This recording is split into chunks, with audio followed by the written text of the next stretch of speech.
Om Swastiastu. Assalamualaikum warahmatullahi wabarakatuh. Selamat pagi. Bagaimana anak-anakku? Pembelajaran di rumahnya masih semangat? Tentunya masih semangat. Memasuki hari ketiga masa pengenalan lingkungan sekolah, yang mana materinya di jam kedua yaitu pembelajaran kurikulum. Nah, untuk di materi pembelajaran di kurikulum, lagi sebentar Pak akan presentasikan lewat tayangan. Mudah-mudahan ada manfaatnya.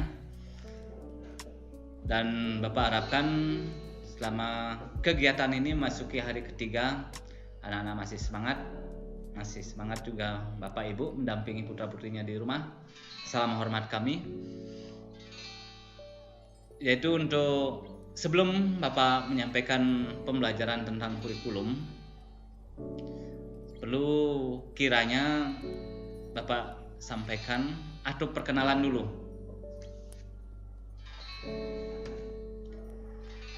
Nah, untuk pengenalan pembelajaran dan kurikulum, Bapak sendiri akan menyampaikan nama Bapak Madiat Nyano Putro SPD. Dapat tugas sebagai wakil kepala sekolah di bidang kurikulum, dan juga sehari-harinya Bapak mengajar guru bidang studi matematika. Dan untuk kurikulum, kalau dilihat atau di bidang biologi atau di bagian tubuh, kurikulum itu merupakan jantungnya sekolah. Karena dari 8 standar, dari standar isi itu bagian kurikulum, sampai standar kelulusan semuanya dicakup di bidang kurikulum. Termasuk juga siswa baru, PPDB, bagian juga dari kurikulum, kemudian guru-guru, pembagian jam, sampai ujian ulangan, dan terakhir pelulusan. Itu merupakan bagian dari kurikulum. Nah, untuk mempersingkat waktu, itu perkenalan singkat Bapak. Mudah-mudahan nanti kondisi COVID atau pandemi cepat berlalu sehingga secepatnya kita bisa bertatap muka langsung di sekolah. Itu perkenalan singkat Bapak. Nah, masing-masing sekolah memiliki kurikulum.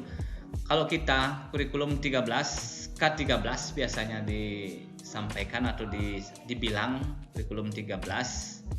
Masing-masing sekolah memiliki kurikulum sekolah masing-masing. Nah, setiap sekolah itu memiliki visi atau tujuan ke depannya, apa yang hendak dicapai oleh sekolah tersebut, arahnya kemana. Nah, untuk lebih singkatnya Pak sampaikan, visi sekolah itu adalah unggul dalam bidang akademik. Akademik itu adalah kognitif pengetahuannya, dan non-akademik yaitu di luar akademik, mungkin prestasi non-akademik, ya olahraga dan lain sebagainya. Lagi sekali, visi sekolah itu unggul dalam bidang akademik dan non-akademik, berpijak pada budaya bangsa yang terdidik, beriman dan bertakwa kepada Tuhan Yang Maha Esa, berbudi pekerti luhur, serta cinta lingkungan. Itulah visi sekolah, tujuan yang akan dicapai ke depannya dari sekolah. Itu pengertian dari visi sekolah. Dari visi sekolah itu nanti akan ditindaklanjuti lewat misi sekolah, langkah-langkahnya, apa yang harus ditempuh supaya visi sekolah itu bisa tercapai. Nah, di sini misi sekolahnya itu adalah meningkatkan kemampuan kompetitif dalam bidang akademis dan non akademis. Kemampuan kompetisi, persaingan di bidang akademis, di bidang pelajaran, non akademisnya mungkin pengembangan dirinya. Nah, itu.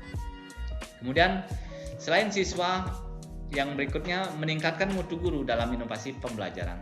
Guru juga ditingkatkan mutunya dalam pembelajarannya. Punya nggak inovasi biar nggak monoton cara penyampaian guru-guru itu aja dari tahun ke tahun.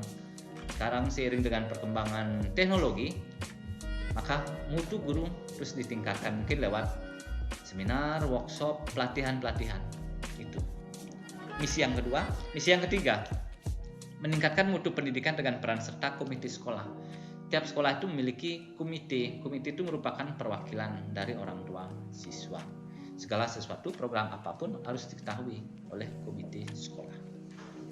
Kemudian misi berikutnya melaksanakan pengajaran yang efektif mengacu pada kesetaraan gender dalam perolehan nilai, tidak memandang laki perempuan sama, itu kesetaraan gender. Misi berikutnya meningkatkan prestasi hasil belajar tiap mata pelajaran. Nah, meningkatkan prestasi hasil belajar tiap mata pelajaran itu kita naungi fasilitasi dengan klub-klub, ada pengayaan bidang-bidang studi, ada klub bahasa Inggris, klub matematika dan lain sebagainya. Nanti ada lomba-lomba akademis. Nah, ini yang nanti akan menyokong siswa-siswa yang punya bakat di bidang akademis sehingga memperoleh prestasi yang luar biasa. Kemudian meningkatkan proses pendidikan melalui PAIKEM. PAIKEM itu adalah pembelajaran aktif, inovatif, punya inovasi, kreatif, efektif, dan menyenangkan. Itu misi sekolah. Lanjut lagi, mengembangkan pembiasaan dalam persembahyangan pagi hari dan hari-hari besar keagamaan. Pembiasaan sebelum sekolah, sebelum ke kelas, biasanya sembahyang bersama di halaman dan di aula untuk memohon apa yang nanti kita inginkan bersama di dalam prosesnya pembelajaran kita sebagai siswa, supaya apa yang ditransfer oleh gurunya bisa kita cermati dan dimengerti. Demikian juga sembahyang pada hari-hari besar keagamaan, pembiasaan. Lanjut, mengembangkan pembiasaan kebersihan lingkungan.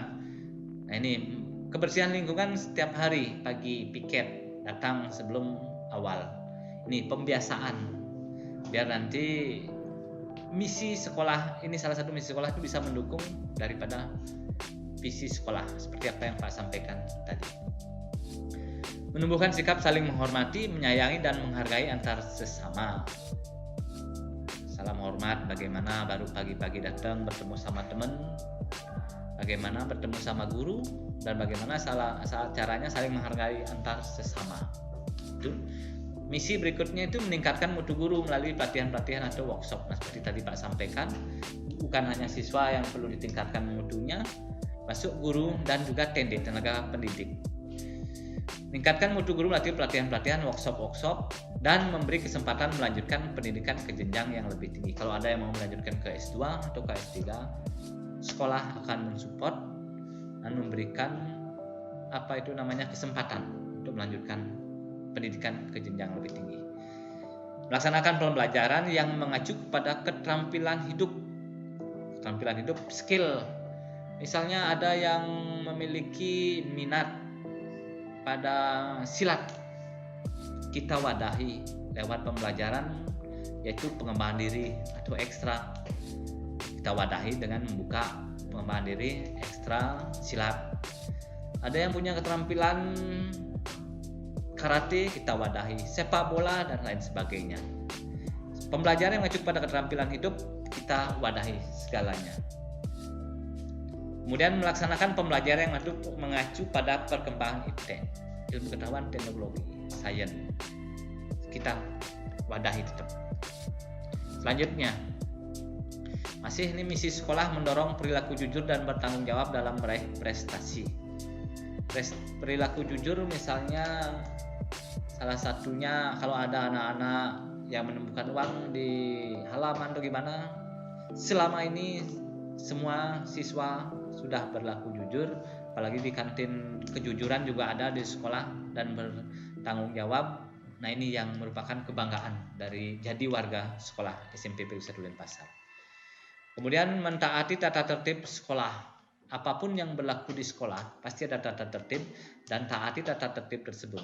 Kalau Bapak bisa sarankan apapun yang berlaku tata tertib di sekolah tersebut yang kalian masuk di sana jadi warganya, taati, maka kalian aman jadi siswa. Kalau sudah melanggar salah satu tata tertib, baru masuk pintu gerbang aja kalian sudah berpikir 2 kali. Ada nggak yang negur apa tidak? Ada satpamnya enggak? Pasti berpikir. Kalau sudah mentaati aturan tata tertib, kalian aman masuk ke lingkungan sekolah, tinggal kalian belajar dengan tenang. Itu. Melaksanakan pembiasaan mengucapkan salam hormat. Ketemu teman, ketemu Bapak Ibu guru, bertemu Bapak Kepala Sekolah, Bapak Ibu Pegawai dan sesamanya, biasakan berikan salam. Selama ini di sekolah SMP PGRI 1 Denpasar, kalau bertemu dengan guru, kepala sekolah, teman pasti salam. Ini posisinya, Swastiastu. Kemudian melaksanakan kegiatan bakti sosial, misalnya kunjungan ke panti jompo atau panti asuhan, memberi sumbangan untuk korban bencana alam. Selama ini kita sudah melaksanakan, biasanya ini dilaksanakan mendekati perayaan ulang tahun sekolah. Karena ada program dari perayaan ulang tahun sekolah, kita merayakan hari jadi sekolah, ya salah satunya seperti kunjungan ke panti jompo atau panti asuhan yang memberikan sumbangan. Dan untuk korban bencana, misalnya seperti kemarin ada erupsi Gunung Agung, kita juga memberikan langsung terjun ke lapangan, memberikan ya sekedar sumbangan untuk meringankan beban daripada saudara-saudara kita yang mengalami bencana. Berperan aktif dalam kebersihan dan pelestarian lingkungan, yang memberikan menanam tanaman, misalnya penghijauan, di mana kemudian aktif membersihkan sampah-sampah di pantai juga, seiring dengan informasi dan juga dari Dinas Kebersihan Kota, kita jalin komunikasi, juga sering melaksanakan tugas kebersihan dan pelestarian lingkungan. Mengembangkan sikap toleransi, saling menghargai antara sama warga sekolah. Tadi sudah melaksanakan kegiatan upacara bendera hari Senin dan hari-hari besar nasional. Nah, setiap Senin minggu pertama dan minggu ketiga kita melaksanakan upacara bendera. Kemudian minggu pertama, minggu ketiga, kalau sorenya kita melaksanakan penurunan bendera. Dan kita juga melaksanakan bukan hanya hari Senin, pada hari-hari besar nasional juga tetap kita melaksanakan kegiatan kerja bakti secara periode. Nah, itu misi sekolah. Kemudian selanjutnya di dalam kurikulum ada 5 pengelompokan mata pelajaran. Ada mata pelajaran agama dan akhlak mulia. Misalnya pelajaran agama masuk di sana. Kemudian pelajaran kewarganegaraan dan kepribadian. Nah, di sana PKN masuk. Kemudian yang ketiga, ilmu pengetahuan dan teknologi. Ada IPA, ada apa lagi, PS dan lain sebagainya. Kemudian estetika, seni budaya di sana masuk ruang lingkupnya. Kemudian kelompok mata pelajaran terakhir itu adalah pelajaran jasmani, olahraga dan kesehatan. Itu di kurikulum pengelompokan 5 pengelompokan bidang studi. Kemudian di masing-masing sekolah punya namanya struktur kurikulum. Struktur kurikulum SMP PGRI 1 Denpasar ada namanya kelompok A dan kelompok B. Kelompok A ada 7 bidang studi, yaitu pendidikan agama dan budi pekerti.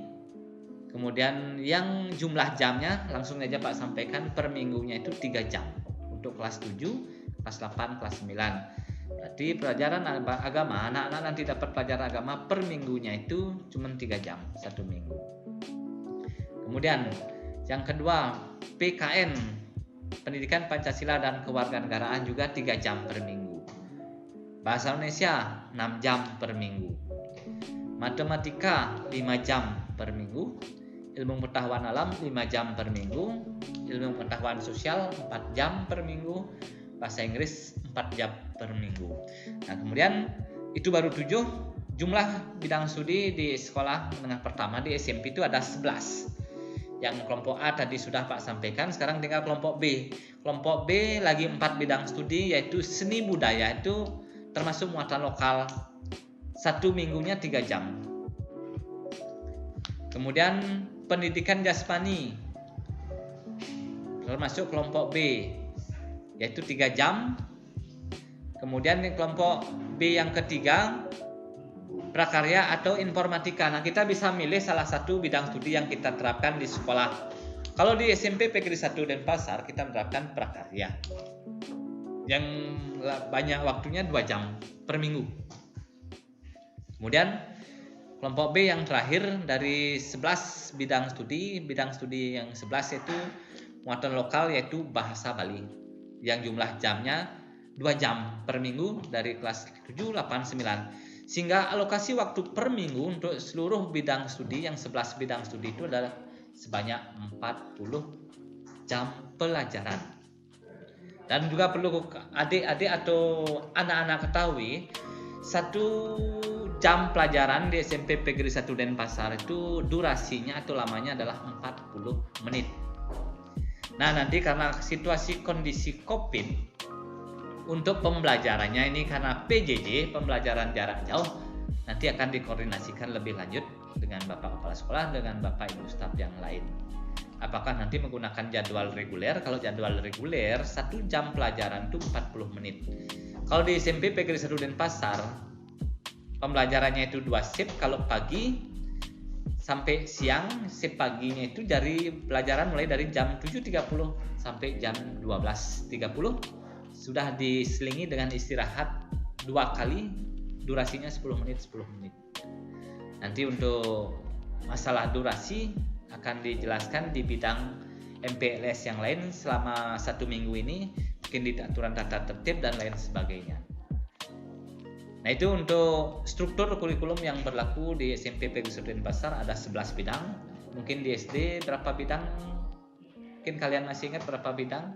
Kalau di SMP nanti 11 bidang, ada 2 kelompok, kelompok A, kelompok B. Kelompok A 7 bidang studi yang Pak sampaikan tadi. Kemudian kelompok B-nya itu 4 bidang studi, ada muatan lokal, seni budaya, bahasa Bali, penjas, dan prakarya. Prakarya atau informatika, kita menggunakan prakarya di sini. Kalau menggunakan informatika, mungkin sekolah lain menggunakan bidang studi TI namanya dulu, boleh silakan. Kalau di PGRI 1 pilihannya ke prakarya. Itu untuk struktur. Bapak lanjut. Bagaimana? Masih semangat?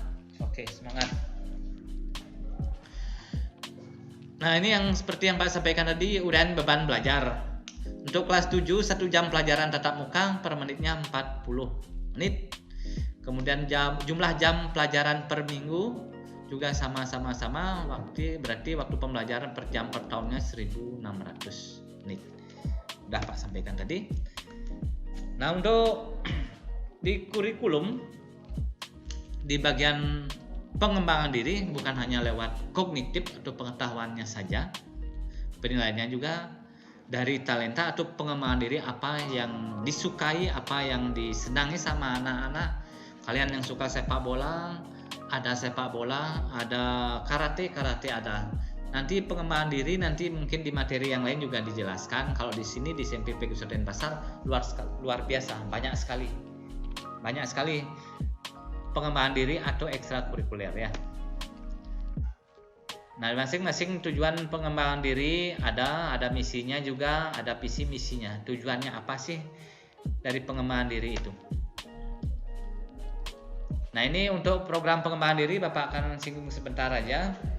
Pengembangan diri di SMP PGRI 1 Denpasar ada jenis programnya, ada kewiraan, ada akademiks, ada olahraga, dan juga ada seninya.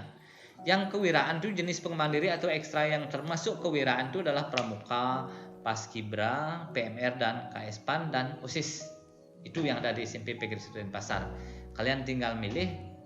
Kalau pengembangan diri wajib pramuka, di dalam kurikulum 13 pramuka kalian harus wajib ikuti di kelas 7.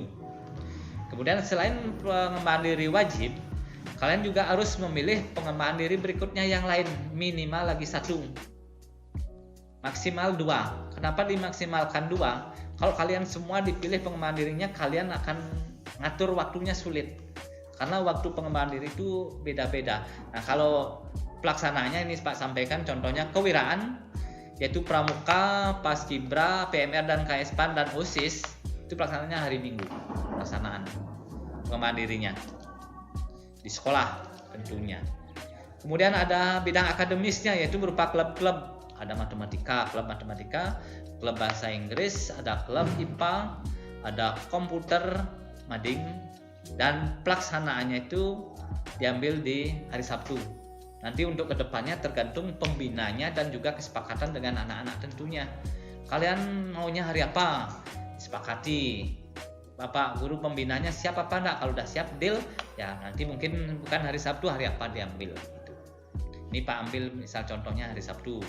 Kemudian olahraga ini paling banyak pengembangan diri paling banyak ini ada tenis meja, kita miliki mejanya di sekolah, tenis meja ada, catur, atletik, basket, pencak silat.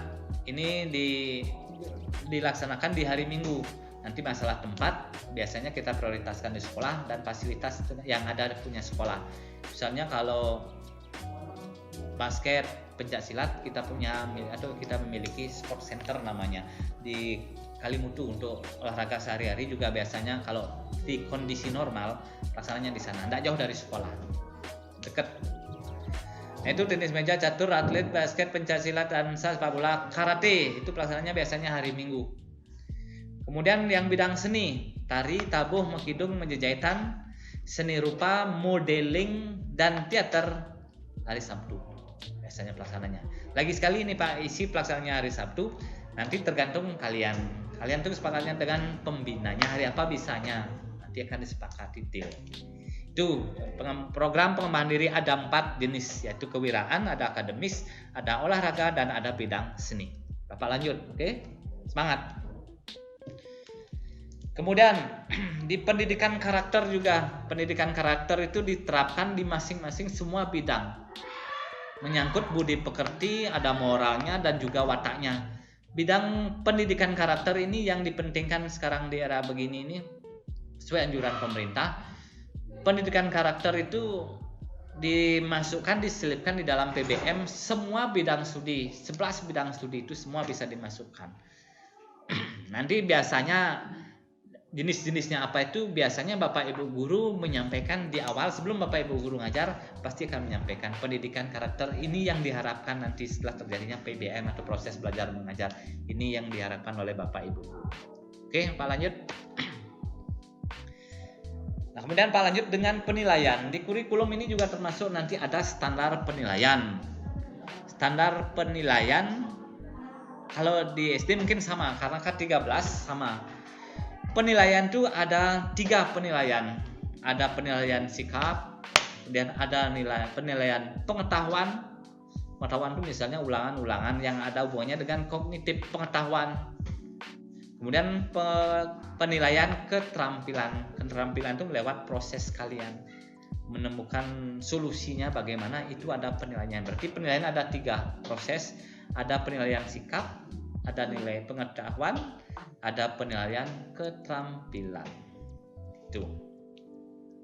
Lanjut. KKM. KKM itu singkatan dari kriteria ketuntasan minimal.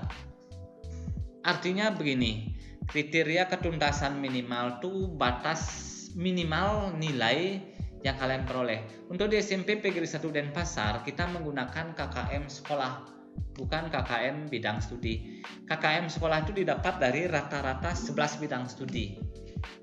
Setelah dirata-ratakan terdapatlah KKM sekolah. Untuk kelas 7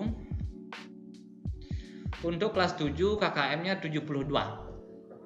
Interval nilainya itu di bawah 72 itu D. Lebih dari 72 sampai 81 itu C. Nah, di sini udah Pak tampilkan predikatnya ada ABCD kayak kuliahan dulu biar serem. Itu. Kemudian keterangannya kalau predikatnya A, nilai sempurna itu sangat baik, batasnya dari lebih dari 91 sampai 100. Kemudian predikat B itu baik, C cukup, D kurang. Ini batasan KKM. Nilai minimal yang harus kalian dapatkan nanti untuk di raport, nilai di raport. Tidak boleh kurang dari 72. Kalau ada kurang dari 72 sebelum dicantumkan, dibikin nilai di raport, tentunya kalian akan mengalami proses sebelum nilai jadi. Mungkin yang di bawah 72 ada remedi itu namanya remedial, perbaikan nilai. Kalau ada nilainya yang sudah gede, mungkin cukup ataukah baik, ada programnya pengayaan, mau memperbaiki nilai, boleh. Nah, ini untuk kelas 7, kalian sebagai siswa baru, biar kalian tahu minimal nilai yang kalian peroleh per bidang studinya itu adalah 72.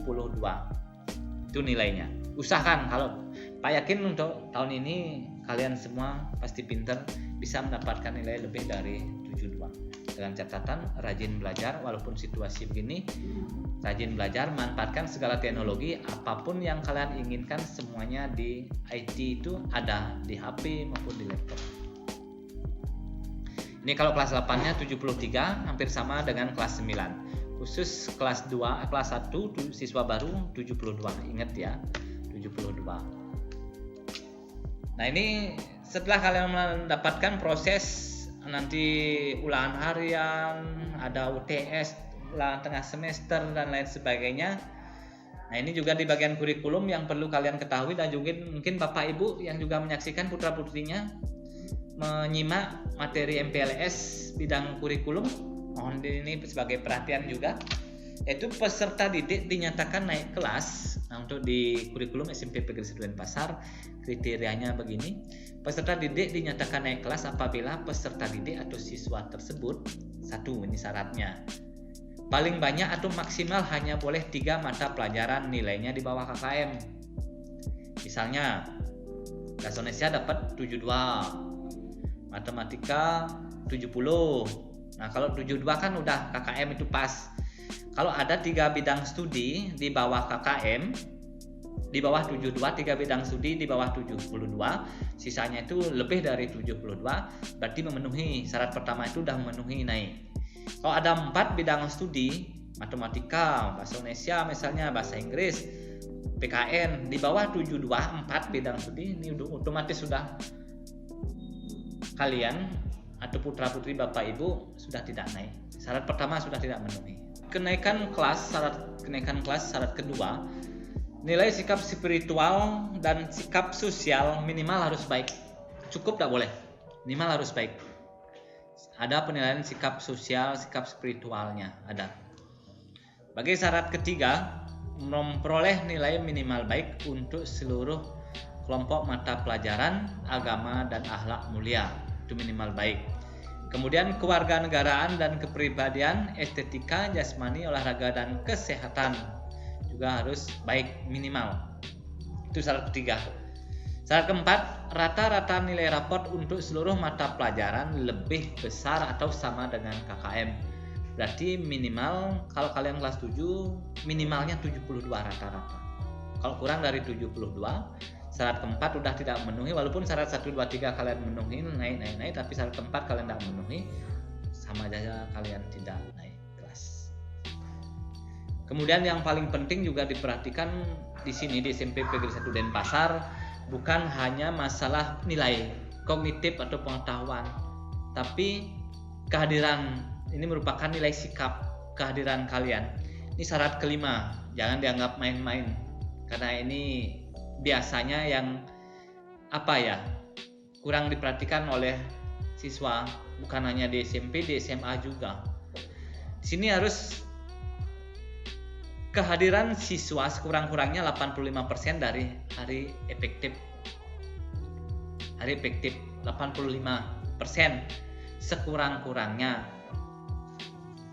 Misalnya hari kehadiran kalian itu adalah 100 hari, jumlah hari efektifnya modelnya dalam 1 tahun.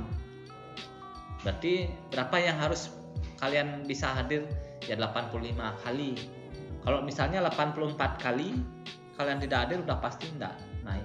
Itu tolong diperhatikan pada Bapak Ibu juga yang mendampingi putra-putrinya yang lagi menyimak acara MPLS daring. Itu perhatikan, nanti mohon bantuan kerjasamanya. Yang mudah-mudahan sih putra-putri kita yang nanti siswa putra-putri atau anak-anak Bapak Ibu yang sekolah Negeri 1 tidak ada yang sampai kehadirannya kurang dari 85%. Itu merupakan syarat. Lanjut.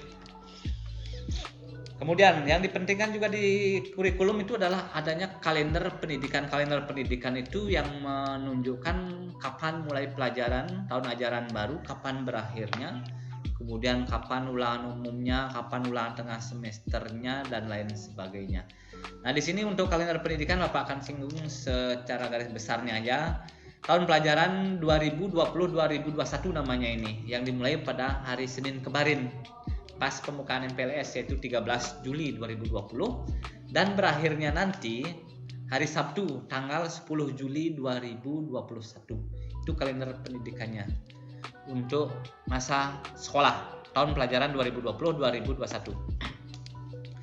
Kemudian untuk penyerahan raport pada siswa di semester 1 itu biasanya bulan Desember. Untuk penyerahan raport di semester 1 sesuai dengan di kalender pendidikan, sesuai dari kalender pendidikan provinsi dan juga kalender pendidikan SMP PGRI 1 Denpasar, diprogramkan hari Sabtu tanggal 19 Desember 2020. Sebelum penyerahan raport tentunya ada program-program apa? TS, ulangan tengah semester, kemudian ada ulangan akhir semester atau yang namanya dulu ulangan umum. Tuh.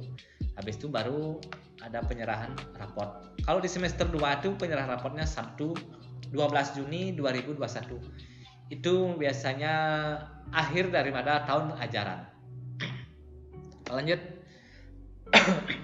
Jumlah hari belajar efektif tahun pelajaran 2020-2021 dari hari Senin kemarin 13 Juli sampai 12 2021 Juni nanti itu sebanyak 111 hari.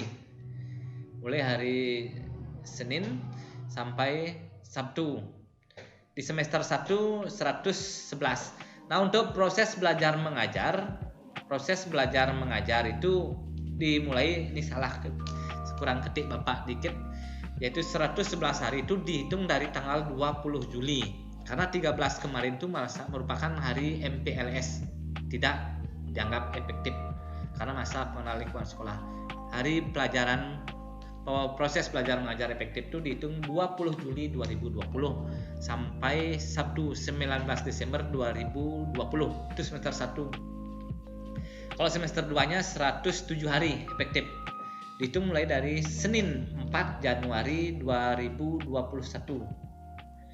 Berakhirnya tanggal 12 Juni 2021. Itu hari efektif. Ini dipentingkan untuk Bapak Ibu guru yang menyusun RPP program semester, program tahunan. Nah, selanjutnya sebagai pendukungnya juga adalah merupakan pendidik dan tenaga pendidik, guru-guru SMP PGRI 1 Denpasar. Mungkin bagi kalian ada yang sudah kenal beberapa, sepintas saja ini Pak sampaikan cara maraton ya. Mohon maaf.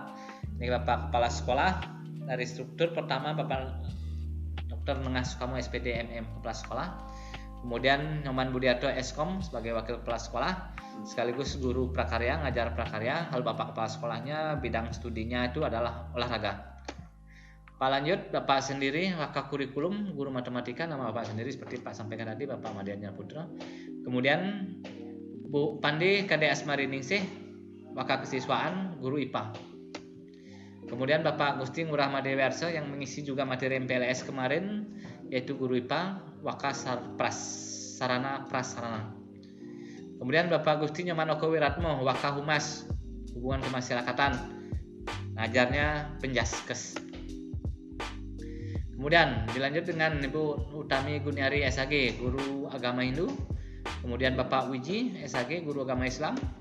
Kemudian Ibu Gusti Ayu Subakti Ningsih, guru agama Kristen. Pak Pandi Gede Sutarso, guru PKN. Lanjut Bu Wayan Sujarti, guru PS. Ibu Wayan Suciati, guru PS. Kemudian matematika Bu Made Kembarsari, sama dengan Bapak bidang studinya. Bu Dewa Yusriandari juga matematika, sama matematika. Kemudian bahasa Indonesia Bu Made Surya Astiari bersama Bu Nyoman Ardiani. Ibu Kade Ayu Dewantari juga bahasa Indonesia.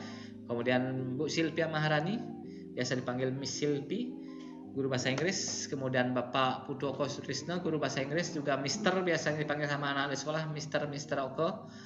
Kemudian Bu Gusti Ayu Putu Krisna Dewi juga Miss Ayu, guru bahasa Inggris. Kemudian Bapak Made Sujano, guru IPA, merangkap juga di staf kurikulum sama Bapak. Kemudian Bapak Wayan Sweto Getas, guru bahasa Bali. Kemudian guru penjas yang lain Bu Lode Arista Dewi, kemudian juga sama Bapak Made Rai Sudiara, guru penjas.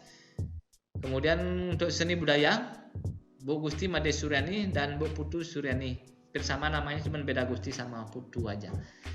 Jabo sama Gusti. Ini Bu seni budaya cantik-cantik biasanya, yang biasanya ngajar nari. Kemudian guru seni budaya, nah ini yang beda, satu punya kumis, satu tidak satu. Yang punya kumis Pak Agung Alit Winayu, kemudian yang tidak Pak Gede Suparko, biasanya juga ngisi tabuh, ekstra tabuh. Pak Agung Alit Tari. Nah ini yang mengatasi masalah tanpa masalah, ada guru BK namanya Bu Putu Budi Utami. Manfaatkan BK-nya yang ada di sekolah. Apapun punya kalian permasalahan, baik di rumah maupun di sekolah, Bu Putu Budi Utami selaku guru BK akan menyelesaikan masalah kalian dengan privasi tanpa melibatkan orang lain. Manfaatkan guru BK. Bapak aja sering menggunakan BK.